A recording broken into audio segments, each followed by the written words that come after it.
J'ai échoué en montant ma marque.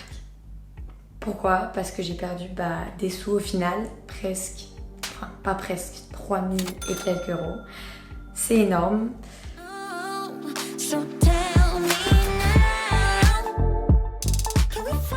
Et sinon, je m'appelle Eva, j'ai 19 ans.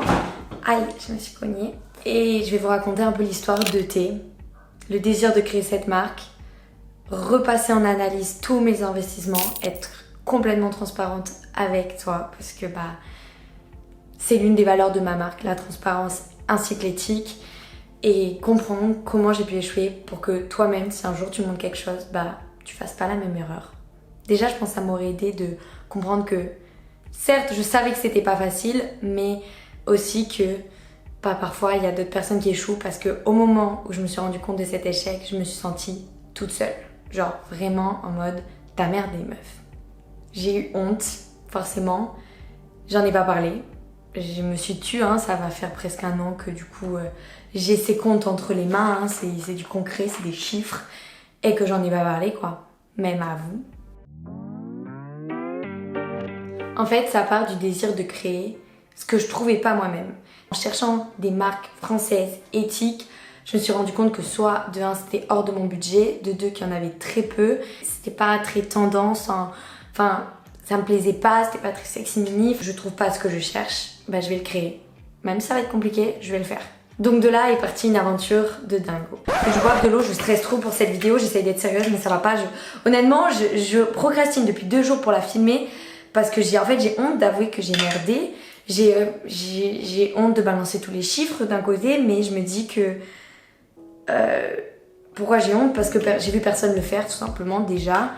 Et c'est tout le temps en mode success story, ça se passe bien, grande réussite, nanana. De l'extérieur, on pourrait clairement croire ça de ma marque aussi. Parce que certes, j'ai vendu beaucoup de foulards, certes, j'ai des abonnés qui me suivent, des likes sur mes posts, mais j'ai merdé à un endroit, tu vois. Donc, allez, je vais boire de l'eau et on reprend. Déjà, faut savoir que je vous vois venir certains me dire « Ouais, Eva, t'avais pas de formation, tout ça. » C'est normal. J'ai fait une formation en entrepreneuriat, justement, créatif, si jamais vous voulez le lien. Ça m'a servi, oui et non, on va pas se le cacher. Ça m'a permis de faire mon choix correctement pour me positionner, comment je voulais que mon entreprise soit au niveau juridique, quoi. Mine de rien, je savais que c'était risqué et j'ai décidé d'investir mes fonds propres, déjà pour gagner du temps, même si c'est totalement possible de faire un crowdfunding, je le dis trop mal, désolée, ou un prêt tout simplement pour financer ton projet. Si t'as une idée en tête, t'inquiète pas, il y a plein de possibilités de te financer si t'as pas toi-même les fonds. Voilà, sache-le. N'abandonne pas une idée parce que tu dis que t'as pas les fonds, ok? Donc moi j'ai investi mes propres sous, j'ai mis tout mon livret A. J'aurais pas pensé, mais oui, il y est passé en entier. Donc mon père m'a fait confiance, m'a dit ok, de toute façon c'est tes sous, tu te débrouilles. C'est des sous que j'avais mis de côté depuis longtemps, depuis que je travaillais, que je faisais mes premiers mai, plein de petits boulots, tout simplement l'influence, les réseaux, les sous de YouTube. Et j'ai voulu l'investir dans ce projet qui me tenait à cœur. Donc on est d'accord, je pars avec cet objectif de vraiment valeur sur ET. Et au fond, c'est là que j'ai perdu des sous quoi. Mais bon, on va attaquer dans le vif du sujet et prendre le tableau et je vais vous citer les chiffres quoi. C'est-à-dire, un exemple tout simple, les étiquettes des foulards. Pour faire les étiquettes, comme pour tout, me fournir le foulard, j'ai démarché un maximum de monde. Donc déjà, je me suis très rapidement rendu compte des coûts de production qui allaient être élevés. Je m'en doutais honnêtement. Mais à ce point, cette différence présente entre les pays où tu fais produire, ça m'a choquée. L'usine qui me proposait mes 1000 étiquettes à 200 €, mais c'était du Hong Kong.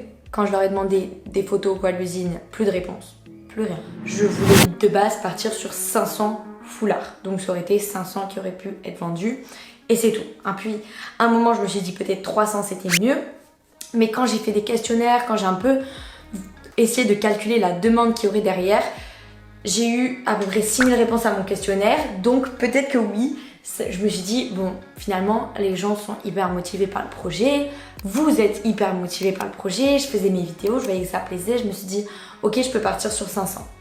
Donc, une fois les devis demandés à ces fameuses usines en France pour qu'elles impriment le textile et un foulard, il faut savoir que c'est 1 mètre sur 1 mètre, donc Là, le prix que je te parle au mètre, c'est le prix que j'ai investi donc dans un foulard. Après, bien sûr, nous, on les a découpés, les rouleaux, et on les a cousus. Donc ça, c'était un autre prix, plus les étiquettes qu'il y a après. Mais déjà, là, on parle du carré, la matière, plus l'impression.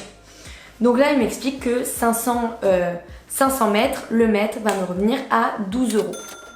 Je regarde, alors j'ai dit oui, de base, quand on parle au téléphone, c'était pas forcément ça, nanana. Je me dis non, mais vous comprenez, nous, on doit vendre en grande quantité. Par contre, si vous prenez 1000 mètres, on vous le fait à 7 euros le mètre. Je dis d'accord. Et donc, de là, on parle bien évidemment hors taxe. Parce qu'en plus, il y a la TVA qui doit être donnée à l'État. Donc, ce qui représente encore 2 euros de plus. Ça, c'est quand je les ai achetés. Donc, au final, la matière me revenait un peu à 9 euros, mais ça me serait revenu à 15 euros si j'achetais 500 mètres. Jusque-là, tu comprends, parce que leur but, c'était de me vendre une grande quantité. Donc, quand je comparais à d'autres usines partout, ils voulaient me vendre le mètre, 17 euros, 20 euros, tout ça. J'étais là, je peux pas mettre 17 euros, parce que si j'aurais acheté 17 euros le mètre, ensuite, j'aurais dû payer les couturières, donc rajouter ça en frais de production. Et donc, j'aurais vendu quoi, mon foulard? J'aurais vendu 60 euros, 70 euros pour pouvoir me faire une marge dessus, tu vois. Je peux pas faire que du bénévolat, tout simplement. Ceux-là, ils ont une sacrée histoire et je dois quand même vous remercier parce que si je les ai entre les mains, c'est concrètement grâce à vous. Parce que, donc déjà, il faut savoir qu'ils ont eu beaucoup de retard dans la production. Ils devaient me les envoyer une semaine, ils me les ont envoyés 2 semaines plus tard.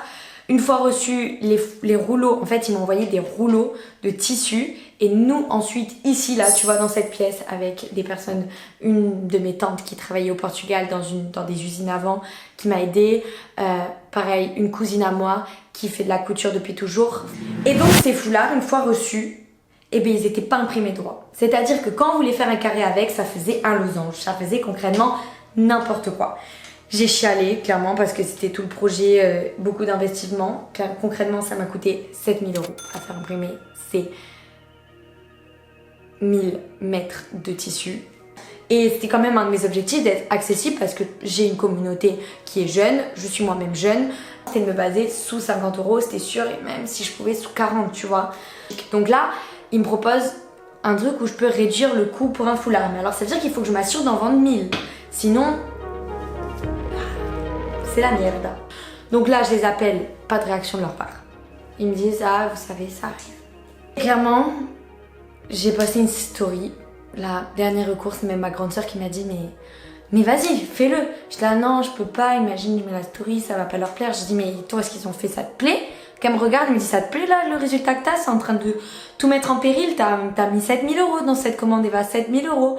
Là, j'ai dit oui, je chialais, concrètement, c'était désespoir total, complet. Dans ma tête, c'était en mode, ils m'ont arnaqué, enfin. Et ils étaient clairement, parce qu'ils réagissaient pas à mes appels, ils me disaient non. Non, mais vous comprenez, ça peut arriver, non. J'étais là, mais non, ça peut pas arriver là, vous pouvez pas faire ça, vous devez trouver une solution. Je dis pas que ça peut ne pas arriver, mais vous devez trouver une solution.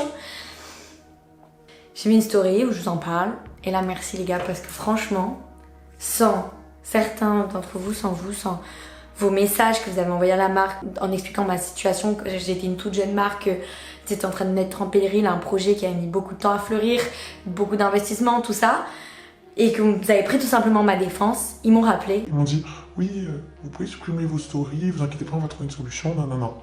Et là je me suis dit, mais waouh, genre merci les gars, vraiment. J'ai passé 2 semaines hyper intenses à l'atelier, ça a été que du kiff. Et ça a été aussi du coup des moments de stress aussi, on va pas se le cacher, parce que je me suis rendu compte que en termes de timing pour tout produire, ça c'est un truc, je me suis dit il faut que je produise tout avant la sortie. Mais c'était peut-être pas la bonne solution, je me rends compte que maintenant j'aurais dû en produire une partie, et si il y aurait eu des commandes, produire en fonction de la demande en fait.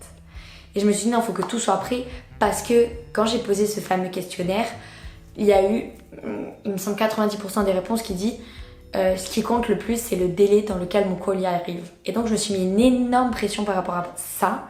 Ça a créé un déséquilibre énorme parce que pendant ces 2 semaines, j'étais concentrée sur la production et je n'ai pas communiqué sur les foulards concrètement autant que j'aurais voulu, tout simplement. C'est-à-dire créer du contenu autour, créer des tutos sur comment les porter. Parce que j'étais à fond ici à l'atelier quoi, en train de préparer la sortie. Et il faut savoir un deuxième truc, c'est mes amis, ma famille, toutes les personnes qui m'ont aidée pour ôter, et elles savent qu'elles sont nombreuses. merci, parce que concrètement, sans vous, ET non plus n'existerait pas. Et il faut savoir que toutes ces personnes, elles sont juste venues m'aider.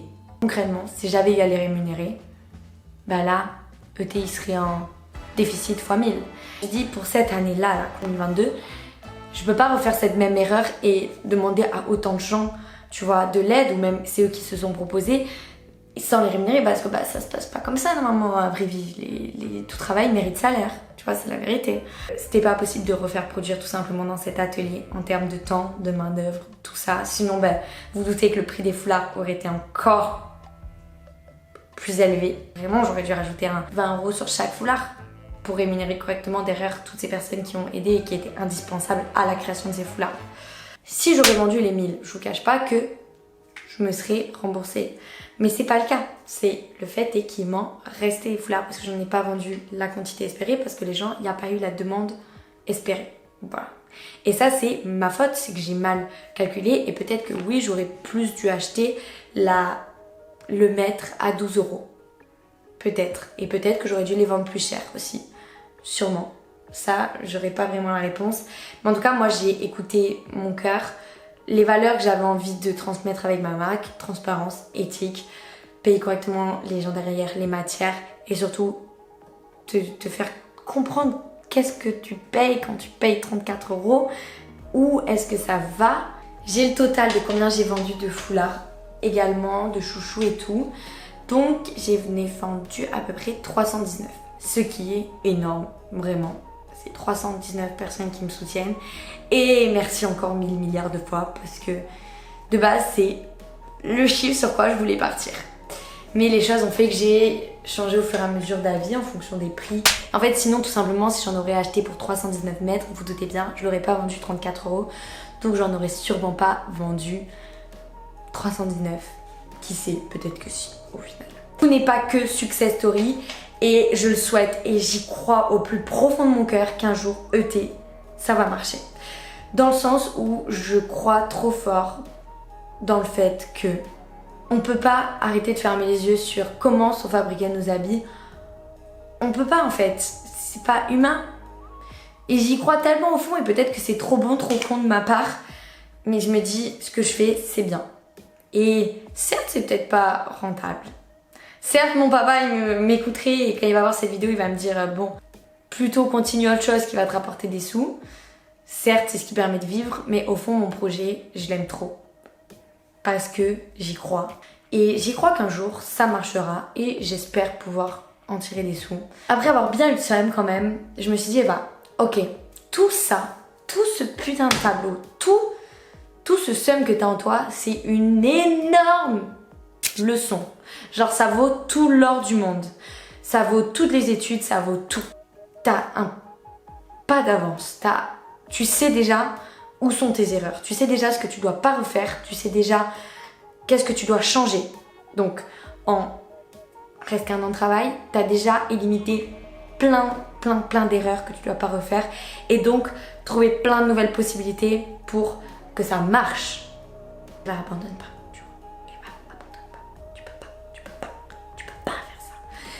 Et c'est là que, en avril dernier, oui j'ai mis du temps à me réveiller quand même, j'étais au Portugal et je me suis dit, ok papa, on va aller faire le tour des usines. Ma tante, qui m'a aidé à produire ici, elle travaillait dans les usines au Portugal avant. Elle m'a donné un répertoire des adresses où elle a elle-même travaillé, ou qu'elle a connu, où des personnes ont travaillé, où ça s'est toujours bien passé. Et je me suis dit, ok, j'y vais. Et malgré tout, j'ai pas abandonné. Et voilà une nouvelle collection. J'aurais pu acheter du lin fait en Chine à 1 € le mètre et rembourser très rapidement ma dette. Mais ET, ça vaut mieux que ça. Alors tu peux aller faire un tour en description et me dire toi-même ce que t'en penses de cette nouvelle collection. Des gros bisous et merci d'avoir suivi cette vidéo. Et oublie pas de, toi aussi, pas abandonner. Si quelque chose ça tient à cœur. Je sais c'est cucu, mais vraiment, tu risques de le regretter après.